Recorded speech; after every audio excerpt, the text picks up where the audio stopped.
Од 8 бањи во државата само бањата во село Бање Кучанско не работи. Изградена во 80-тите години, сега е затворена и во неа се распаѓа. Од она што може да се види, одамна никој нема влезено.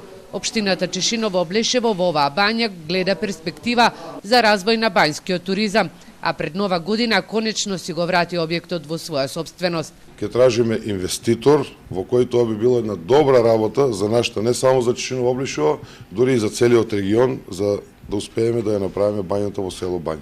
Физибилити студијата за бањата се прави со пари од UNDP, а се очекува да биде готова во февруари.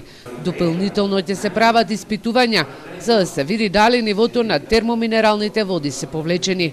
Ние имаме некои информации дека водата е повлечена, малку има паднато водата доле, ама тоа со текот на испитување ние можеме да видиме преку Министерство за економија, да си земеме концесија и да ги прочистиме бушотините, така речено, и да си почне функција бањата. Бањата во село Бања некогаш имаше кинезотерапија, болнички дел, а месечно ја посетувале 700 пациенти. Објектов кој е целосно руиниран беше во собственост на државата. Досега јалови беа и ветувањата дека повторно ќе се отвори за пациентите од источниот регион, кои засега користат само физикалната терапија на Штипската бања Кежовица.